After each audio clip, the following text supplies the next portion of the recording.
Gloria a Dios. Entonces llegó con ellos a un lugar que se llama Getsemaní y dijo a sus discípulos: sentaos aquí, entre tanto yo voy allí y oro. Tomando a Pedro y a los dos hijos de Zebedeo, comenzó a entristecerse y a angustiarse en gran manera. Entonces Jesús les dijo: mi alma está muy triste hasta la muerte, quedaos aquí y velad conmigo. El Señor necesita que nosotros velemos con Él, para que así velando con Él estemos despiertos cuando llegue el momento difícil, porque los enemigos se acercan. Sí, Señor. Así es, Señor. Tenemos que pasar por el proceso, tenemos que pasar por esa agonía, esa tristeza, pero sabemos que somos vencedores. Amén. Así es, Señor. El Señor pasó por nosotros, sí, pero el Señor también dijo que cada uno cargaría su propia cruz. Y en estos momentos difíciles, donde es muy fácil volverse al mundo, porque el mundo te da facilidad para que tú vivas entre el mundo y la iglesia. Así es, Señor. Para que concuerdes con las leyes aprobadas del mundo y puedas venir y no cambiar al que viene de afuera, sino que el que viene de afuera cambia al que está dentro de la iglesia. Es para que los que de afuera que vienen se conviertan y cambien. No es para que los que vienen de afuera cambien a la iglesia y sobre todo cambien a los líderes de la iglesia. Es para tener una iglesia firme, pero en la revelación de la palabra, en la obediencia a la palabra. Porque la palabra está estipulada aquí y la palabra es muy clara. No hay confusión en la palabra. Así es, Señor. Porque cuando se predica sobre un capítulo, un versículo, una parábola, el Señor revela, no diferente, revela en profundidades. Si hay una cosa diferente, es porque es contra la palabra. Pero si hay profundidad, hay conocimiento de profundidades, aunque sea la misma palabra y siempre se digan cosas iguales y superiores a las dichas, sabemos que es Dios que está hablando. Amén. Porque buscamos a Cristo Jesús en todo, ¿cierto? Y cuando buscamos a Cristo, entonces ese aceite está saliendo de lo más profundo del alma del hombre. Así es. Vino luego a sus discípulos y los halló durmiendo y dijo a Pedro: así que no habéis podido velar conmigo una hora. Velad y orad, para que no entréis en tentación. El espíritu a la verdad está dispuesto, pero la carne es débil. O sea, si no oramos y velamos, obviamente que el espíritu, ¿cierto?, no estará acordado conjuntamente con la carne cuando venga el momento difícil. O sea, nos dice que tenemos que relajarnos, dice que tenemos que estar despiertos y orando y velando. Señor, sí, Señor. Algunas veces confundimos, hacemos algunas vigilias, pasamos algunas noches en vela, pero no se trata solamente de eso, se trata de una entrega plena a los pies del Señor. Amén. Para que el Señor pueda trabajar en nosotros, Sí, para que el Señor. Señor pueda manifestarse en nosotros, para que nuestra voluntad no esté a merced, no esté esclavizada a nuestros sentidos, sino Así es, que Señor. Nuestro ser esté totalmente entregado en la voluntad del Señor, para que el Espíritu Santo pueda nos conducir y guiar.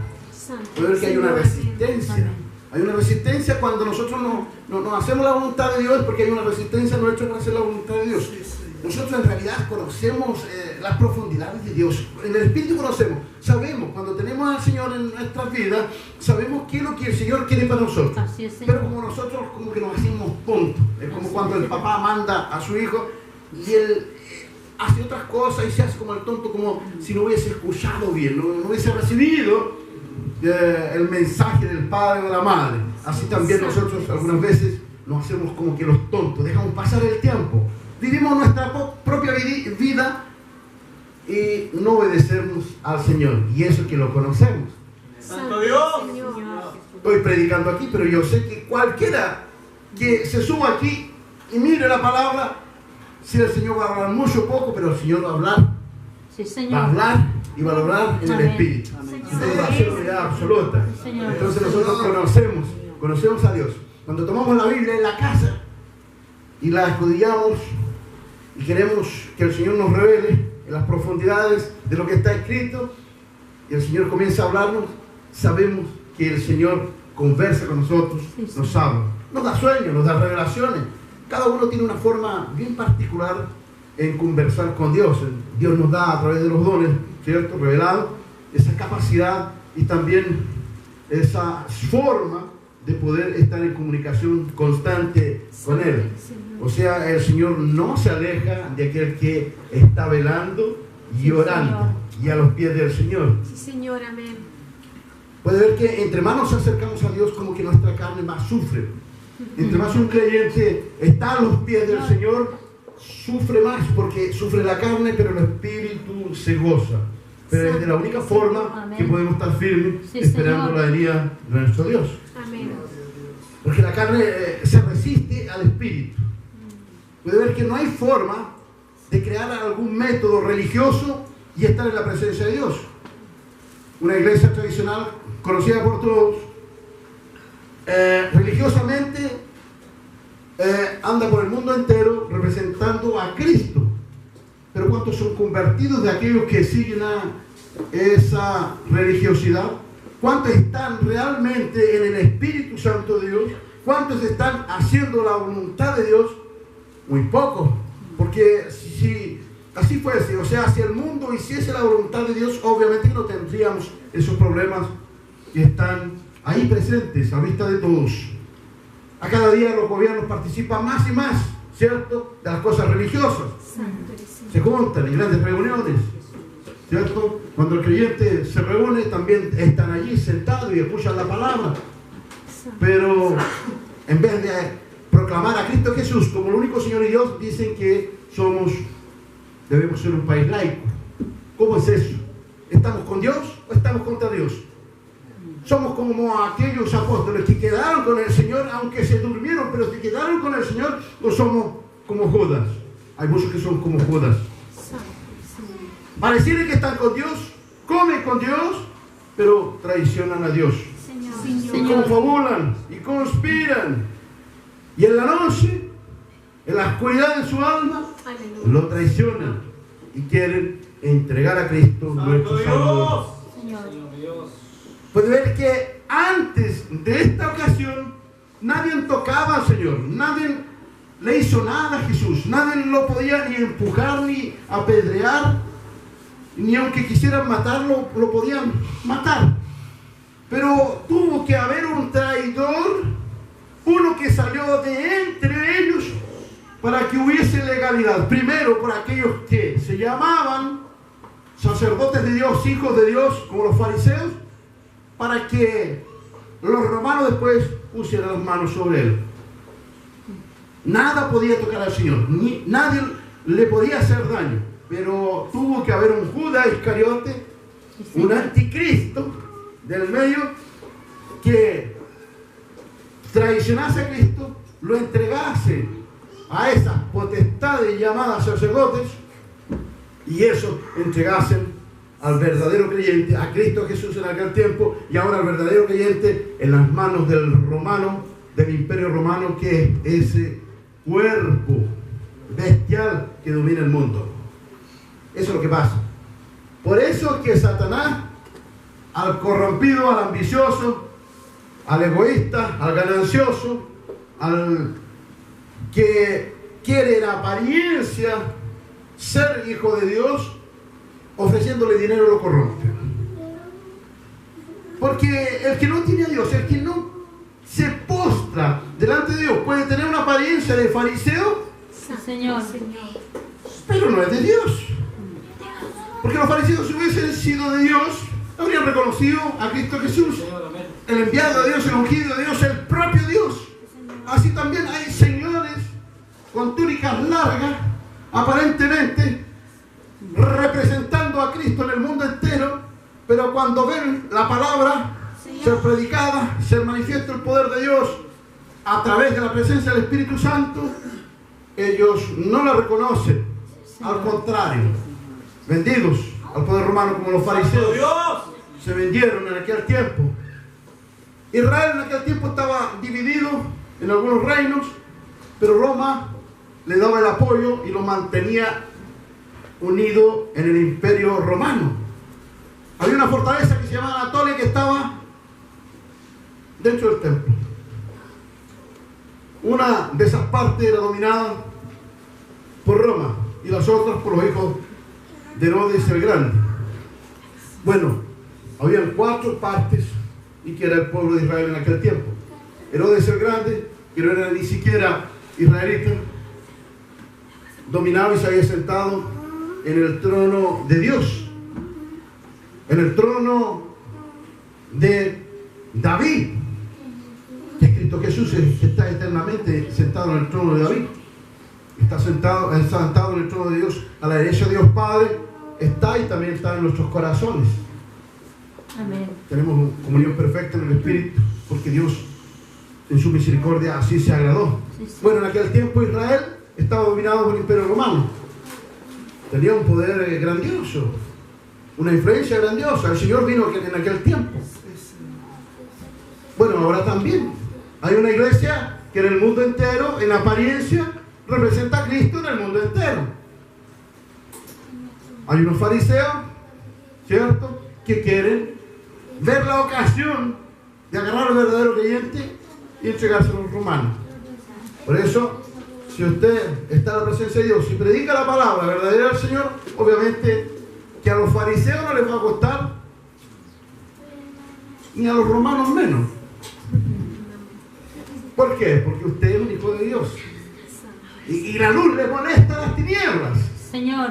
El hombre carnal, el hombre bestial, el hombre animalizado no quiere tener relación en el espíritu. Así es, Señor. Porque el espíritu lo consume, lo deshace, lo hace carbón.